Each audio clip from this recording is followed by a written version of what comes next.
Good afternoon, everyone. So, as you have finished the chapter of chi-square, okay, in which we have done different kinds of tests.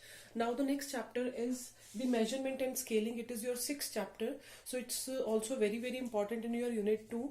Now, there are basically two questions in this chapter. First of all, how we measure the different kinds of things which we either take in a in an interview, in a questionnaire, or in a survey, and what are the different scales to measure it, right? So the chapter is categorized into two parts. First is called as the measurement and second is called as the scaling. So first question is, what do you mean by measurement? Measurement क्या होती है?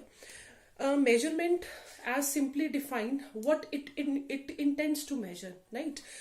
For example, कोई भी data जिसको हम अपने questionnaire में लेते हैं, ठीक है, अगर वो क्वालिटेटिव फॉर्म में है, ठीक है, there is no use of that data until and unless we are not converting that data into certain kinds of numbers or into a quantitative form. So that is called as the way of measuring. That means you are giving them the codes, so 1, 2 or 3. So that codes, when you are converting the qualitative information, for example, there are males and females and you are converting them into certain kinds of numbers, so that is called as the measuring the information what you intend to measure, right? So after that, first of all, we have to see that what are the various types of data, so that we can know that how they are being measured.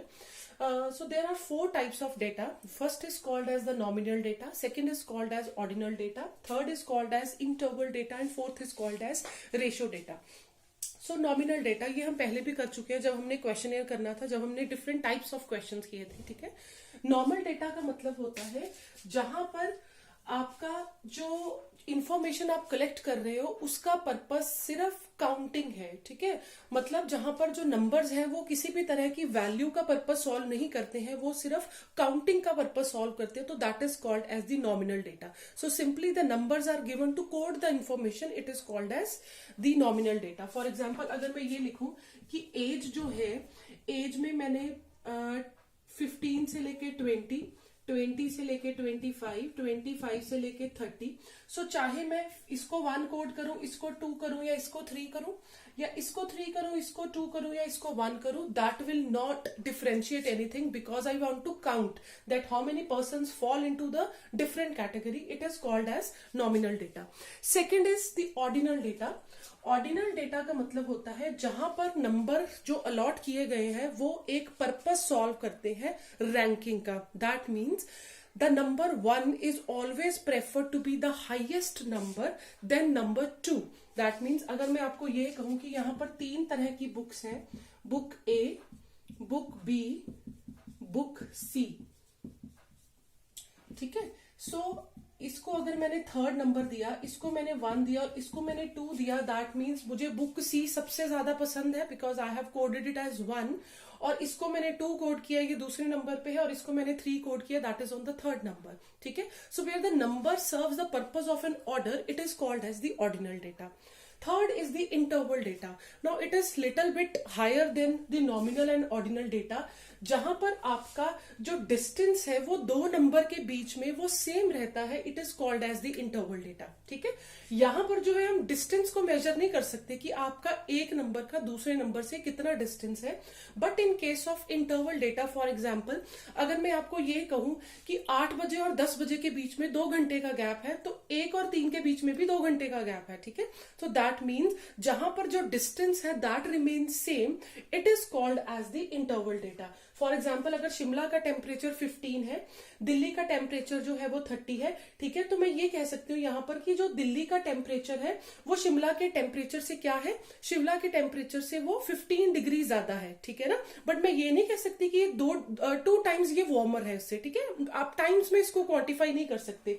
या फिर आप ये कह सकते हो कि जो difference है दिल्ली के टेम्परेचर का और बैंगलोर के टेम्परेचर का, दैट इज एज सेम, अगर आप उनके डिफरेंस की बात करें, ठीक है.